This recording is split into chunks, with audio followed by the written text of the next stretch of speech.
Yes, thank you very much. I hope you can hear me all. Yeah, thanks first, Ian, for this very impressive talk.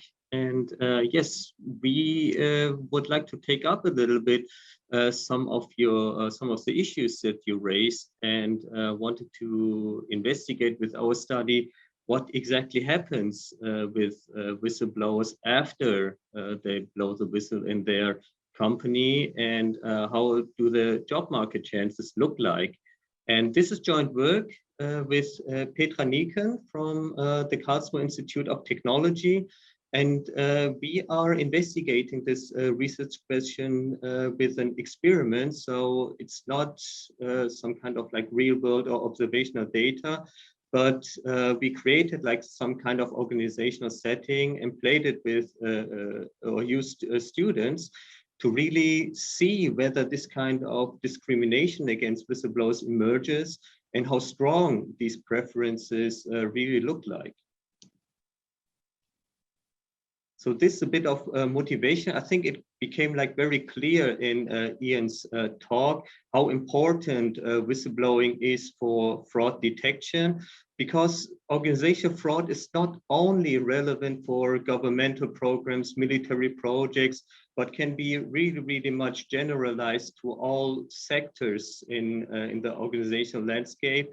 So there's always like reports by the Association of Certified Fraud Examiners, which do lots of surveys to companies and organizations throughout the globe. And they always come up with this number that organizations lose on average 5% of their revenues each year because of fraud. And if you're looking like, or if you accumulate these numbers, you end up with like $6.3 trillion. And this is only like the number that you are getting reported. So maybe like the real number is much higher than that. And also what was obvious then or clear in Ian's talk is that, you know, many cases get not detected by anti-fraud offices or different authorities, but they need like some kind of initial information they can work with, where they can start the prosecution, and this kind of information or tips or the final piece of evidence come from employees within the company. So it's therefore not surprising that so many policymakers and legislation are recommending or encouraging to have some kind of policies or laws to encourage whistleblower to blow the whistle, to have like more people to report wrongdoing in the company. And of course, there are already like some acts or laws in several countries, in the UK, in the US, in Australia, that are trying to make some laws to protect whistleblowers against reprisal actions. And Ian already mentioned the European Union directive, which is going to take place, or which was already approved by the European Union. Now it's up to the countries what they will make out of it. So they still have like some kind of flexibility how they will implement this directive, but hopefully it would help for whistleblowers to be better protected. Because what we see now at the moment is, despite these kind of acts being in place and where it is like clearly written or documented that whistleblowers should be protected against reprisal actions, either by the organizations or by co-workers, the reality at the moment looks pretty much different. Despite like all these protections, we still see a very, very, very high level of retaliation. So we see many cases, or that the majority of employees experience at least once retaliation after reporting misconduct. You see retaliation in form of poor performance appraisals, tighter scrutiny of daily activities by management. Whistleblowers are getting denied of opportunity for training, for promotion. They get reassigned to different job positions, and to the extreme, they get fired or they resign from themselves so that overall, like in the majority of cases, more than 70% of employees are forced to leave the organization. And then, of course, a very obvious question comes into your mind: to what extent are future employees or employers are willing to hire employees who blow the whistle in their former organization, or if you're putting like into another direction, so what are the chances that whistleblowers are getting a new job after they have blown the whistle? And interestingly, there's, at least to my knowledge or to our knowledge, there's not much research out there which are trying to address this question. There's like a huge literature in the whistleblowing area which try to investigate what has to happen for an employee to speak up. So it has to have like an ethical culture. Maybe it depends on the situation. Maybe it depends a little bit on the personality. That when these things are come together, then we can say something how likely it is that an employee who observes wrongdoing will also blow the whistle.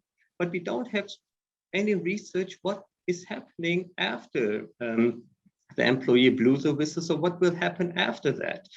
And of course, it is a very relevant question also like for policymakers, because if we indeed find that whistleblowers are systematically discriminated and they won't find a job anymore, then of course, if you're building or establishing some policy, then this kind of problem has to be addressed as well, or has to be considered as well.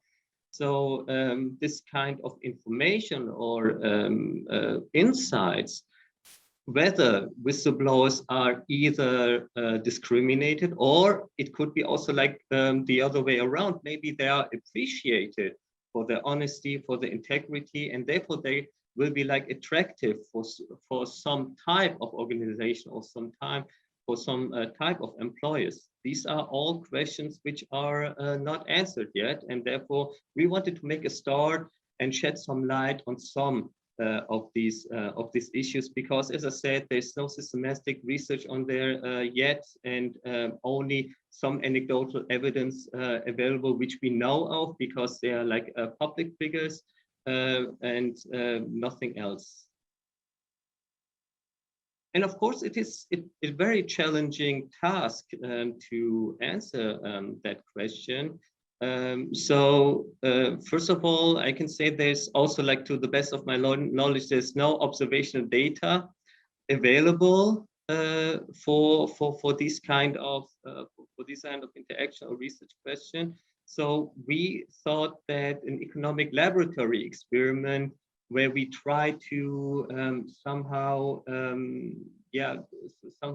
simulate the reality, simulating the hiring process, and then see whether this kind of discrimination against whistleblowers will emerge, and who is going to do that, will be better suited for answering the research question, because observational field data are not available out there. So we don't have any information about the hiring process, because this is like a private affair between the organization and the applicant. So we don't know what the people talked about, how much information there were, and whether it was really the case that an applicant was rejected because he blew the whistle. So these information are not available. And therefore, we thought experiments are better suited for that, to identify potential discrimination, because also like in observational data, nobody would admit that they discriminate against whistleblowers. And also, like, by building the appropriate treatments or the suitable treatments for that, we can really see or draw some causal conclusions to what extent whistleblowing decreases the job market chances of employees, because the employers or the organizations don't like to hire them. As also René mentioned it before, this is still work in progress. So we are not finished yet. You will also see it like in the next slides.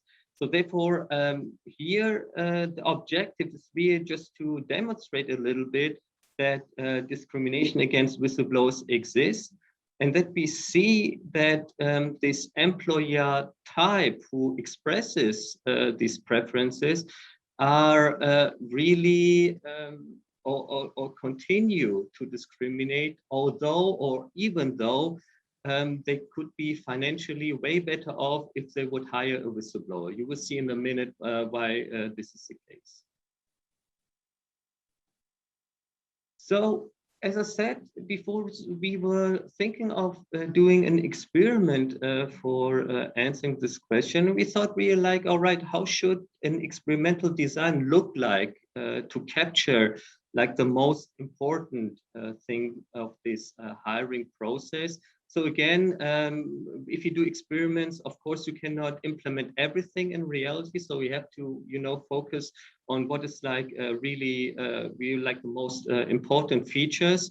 And they have to be included in order to generalize your findings from the lab. So we thought like, all right, it has to be, or it has to start somehow like with some organizational life, where you have a division and you have to work together, and then there have to be some kind of situation where one is doing like some wrongdoing or performs some kind of misconduct, and then the other person observes that, is in an ethical dilemma, and then has to decide whether to accept this wrongdoing or whether to speak up and blow the whistle for that. And then it has to continue somehow.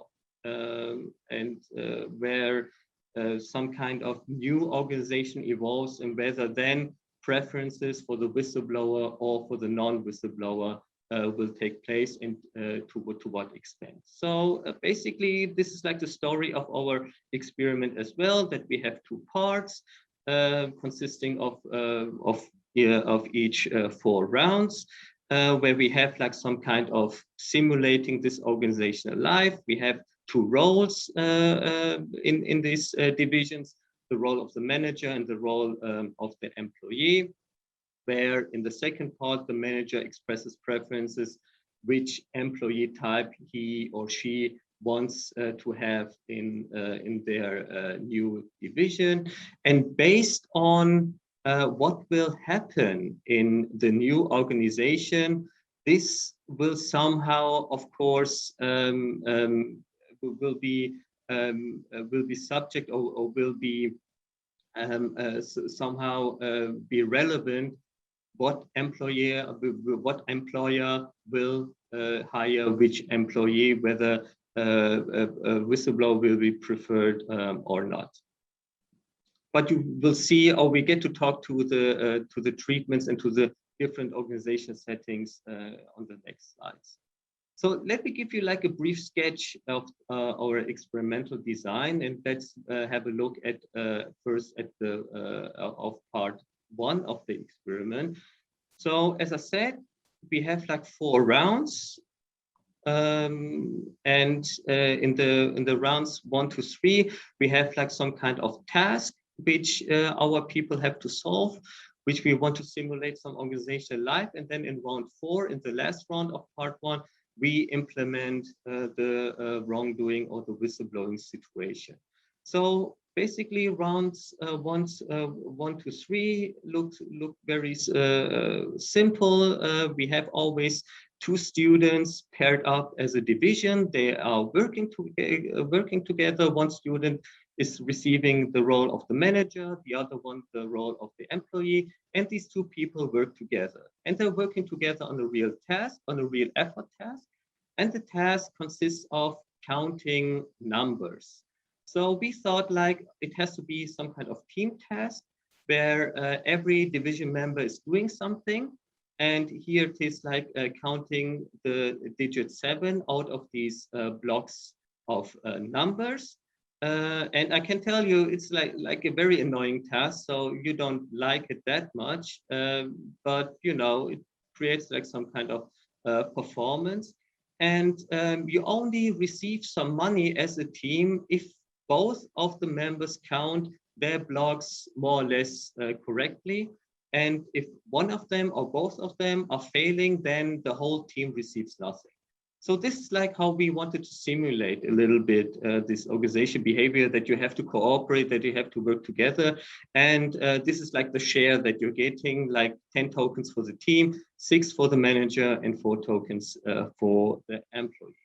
And then we are getting to round 4, where you also like in the first, in the beginning, you also like perform this team task, but then a new feature comes in, where we have like this embezzlement and whistleblowing decision. So the organization allocates a new donation budget of 10 tokens. And now the manager and the employee are confronted with that new situation. So the organization says, please donate that budget to a charity. So these 10 tokens are earmarked for that charity. And that charity is really like a real party. So the charity is real, it's called GoAhead. And it is very known for their voluntary work or charity work in South Africa, taking care of children who lost their parents because of HIV. And they're providing a learning center where they are taking care of those children, like giving them a warm meal and also like a place to sleep. And the most important thing is also like that the charity, or like also already like very small sums of money, are very, very beneficial and helpful for the charity, so that every penny, every cent really counts and is really helping. So this is a story that the organization wants that these 10 tokens are being transferred to the charity, and the manager is in charge for that transfer. So the manager has now these 2 options: either to pass on the donation, then the charity receives those 10 tokens, or the manager decides to embezzle that money. And this embezzling for us represents wrongdoing. Why? Because that in the additional budget is earmarked for the charity, and this budget is totally independent of the subject's income. So it's not the case that the players have to donate from their own money or from their own earnings. It's totally independent. So this is like something where we say, all right, this is not ethical. This is like an unethical behavior. This is like misbehavior. That is wrong. And once the manager decides to embezzle that money, the employee can now, or the employee observes that action and now can make a decision. So either he accepts that. So this is like what also Ian said, willfully turn a blind eye to that, or like in this case, being like complicit to that. So in case that the employee decides, all right, I don't report that wrongdoing, then these 10 tokens will be shared among those 2 players, where the manager from these of these 10 tokens receives 6, and the employee receives 4, but the charity receives nothing. Okay, so there's like a huge harm created to the charity. On the other hand, the employee has the option to report it, to report the manager's action and to blow the whistle. In that case, all those 10 tokens are transferred to the charity, but whistleblowing is costly in a sense that the manager loses 1 token and also the employee loses 1 token. So you see already from these, from the game tree or from the payoff structures, from the structure, whistleblowing is not attractive. So whistleblowing comes with cost, like in reality. So really honest people with integrity will be willing to do that.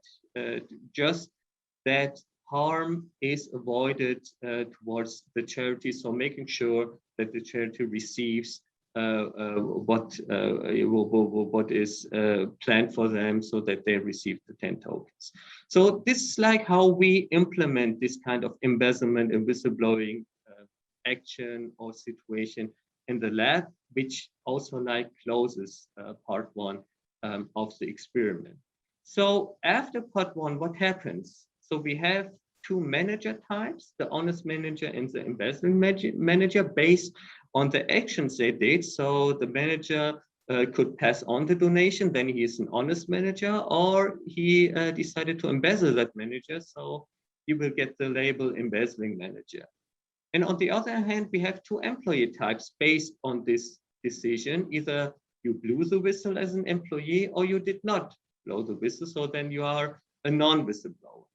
And based on this kind of types, we were, or you will see in the following, how we then can think of who could have some kind of preference against a whistleblower, and how does this preference change when we change the organizational setting.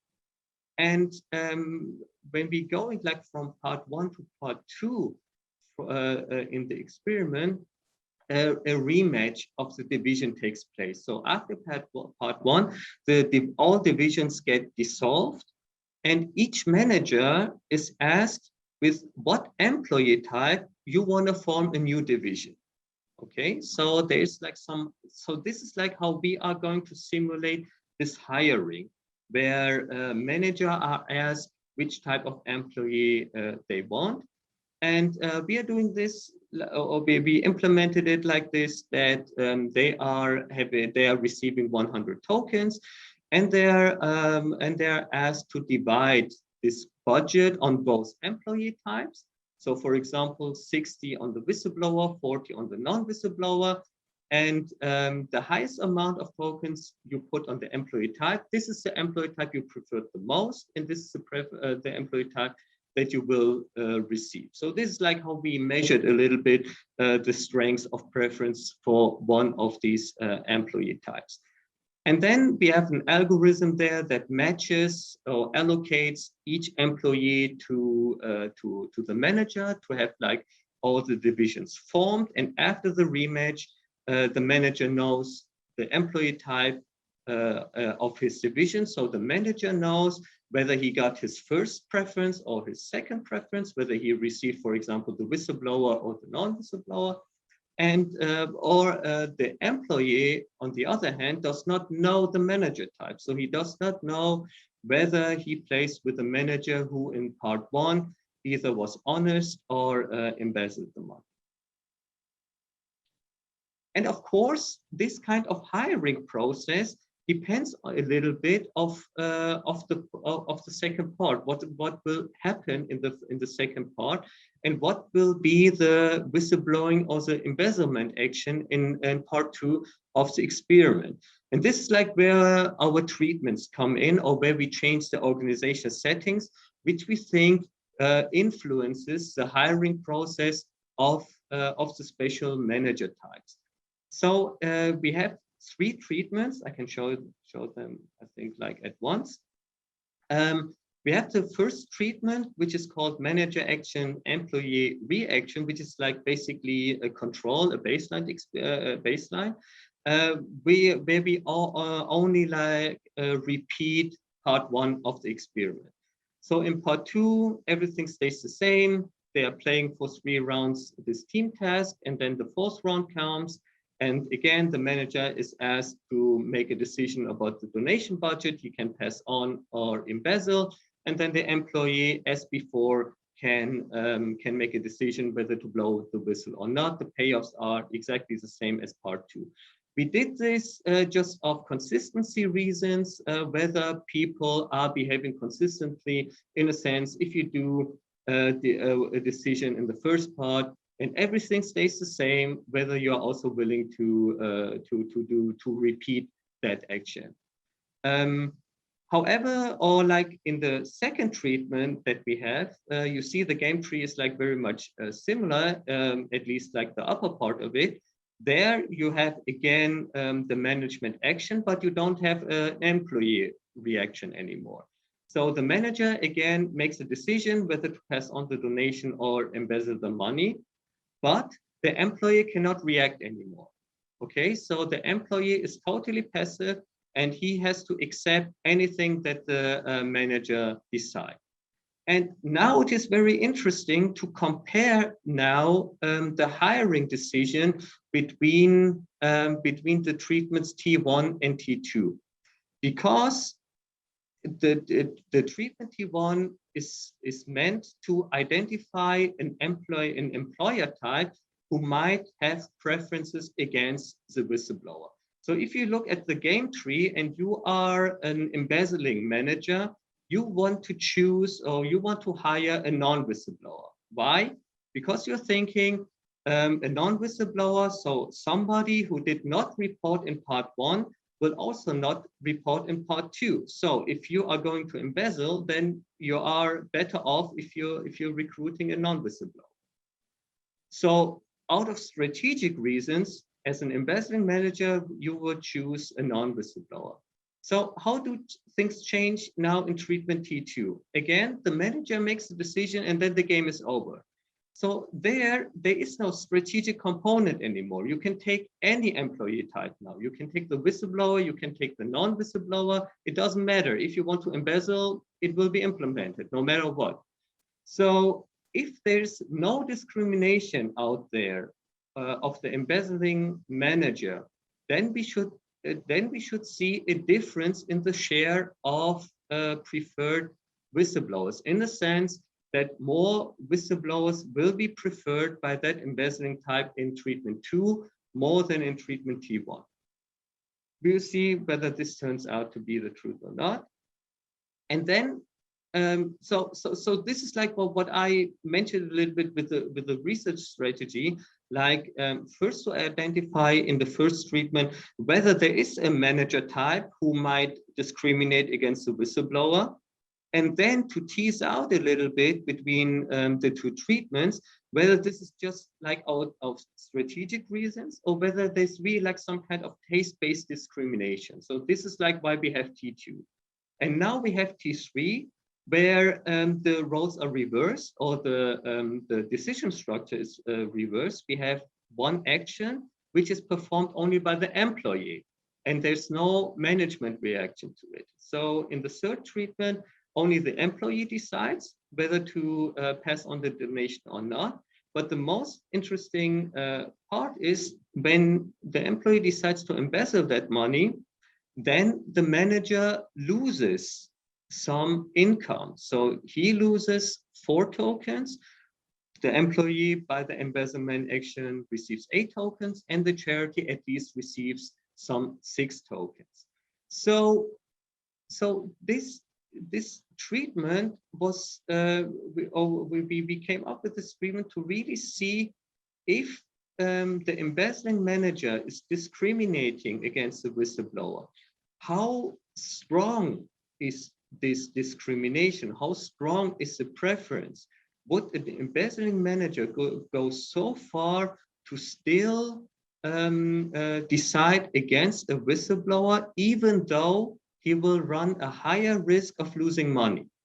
Because a whistleblower, from his quality, which is like, of course, a little bit common knowledge, but you can also like think of that, is like an honest person. So if an employee has the possibility to take money from the manager, then you as a manager would think, all right, I want to hire a whistleblower because the whistleblower is honest and he won't take any money from me. On the other hand, however, if you are an embezzling manager and you don't like the whistleblower, then you are somehow like in a trade-off.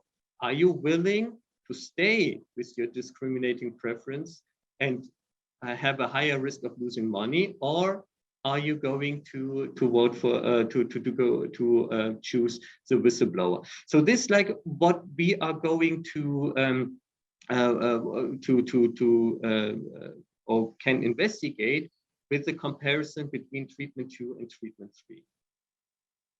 So very shortly, a little bit summarize the conjectures. I think I already said all this in the slide before. So we have like different hypotheses for that managers with a history of embezzling will more likely prefer a non-whistleblower than managers with an honest history. Then also like in the absence of strategic motives, we think that managers with a history of embezzling will more likely prefer a non-whistleblower than managers with an honest history. But in hypothesis 3, when really like there's there's like a risk, or managers could be suffer a loss when they have like an a fraudulent employee, then of course we think both manager types or employer types will recruit or hire the whistleblower. Okay, so we did all this a couple of years ago in Paderborn at the lab, and we had roughly 250 student subjects with different field of studies participating in 9 sessions. Everything was computerized, and yes, the sessions each took about 90 minutes, and on average subjects earned 70 euro. So when it's five minutes, is this fine for you tomorrow? Yeah, okay. Perfect. So let's come to the descriptive statistics and the results of part 1. Remember, part 1 was the same in all treatments, so we should not expect any behavioral differences in those treatments, and we exactly see this. Luckily, that the frequency of embezzlement and the frequency of whistleblowing is more or less very, very similar. Of course, numerically, we have like some changes, but it's statistically not significant. So that the behavior in the first part is very comparable throughout the treatment, so that we can really see, when we see like a change in behavior, it is because of the treatments in the second part of the experiment. And first, we want to compare a little bit the hiring decisions of the honest and embezzling managers in treatment T1, in treatment T2. What you see is, of course, we have like very, very different preferences between honest and embezzling managers. You see the honest type of managers are voting or preferring more the whistleblower compared to the embezzling managers.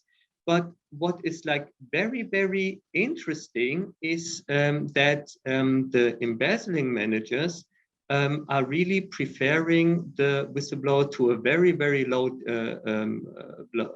very low extent, so only like 10%. And this behavior also like prevails into the second treatment. So as I said, or as you remember, in the second treatment, there's no reaction from the employee. So if you don't have any discrimination, you should, you should be indifferent whether you should choose the whistleblower or the non-whistleblower, so that the share of whistleblowers should be around 50%. We see this with honest managers, but we don't see it with embezzling managers. So, which really indicates embezzling managers really don't like to be paired up with whistleblowers. Even if these whistleblowers are passive, they don't want to talk, they want to work with them, they don't want to hire them. And now it comes to the question, all right, this may be the case because the managers do some decisions and then they will get their money anyways. So therefore we have like this treatment T3 where the quality of a whistleblower is so attractive that we thought even those embezzling managers would now, in the majority of cases, prefer a whistleblower. But as we see in this graph, this is still not the case. So even in this treatment where honesty really helps in saving money, even then these embezzling managers, this employee type, is reluctant to hire whistleblowers. So even there, in this very extreme situation, we see that these kind of preferences against whistleblowers is still stable, still prevails in that situation. And one reason why this is the case could be that whistleblowers maybe only appear honest, but they are not. And therefore, embezzling managers say, all right, it doesn't matter whether I take the whistleblower or the non-whistleblower, both will take money from me. So it does not play any role which type I will take.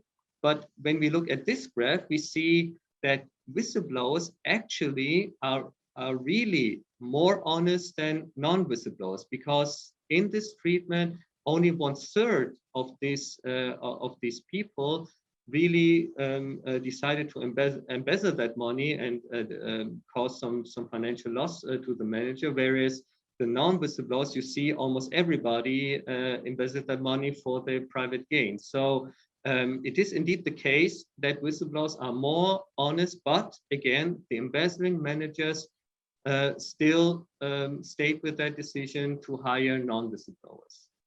Okay, so very quickly, I'm skipping this. As I said before, this is still work in progress, and I hope that you got convinced that there is an employer type that has preferences against the whistleblower, and that this kind of preferences prevails even if even when it is beneficial for them to hire a whistleblower. Now we want to, in the next treatments, we want to have a look more at the honest managers, because as you see, when you pass on the donation, no matter what the employee does, the money gets donated. And we want a little bit to put some or include some risk to it. What happens if this donation decision and somehow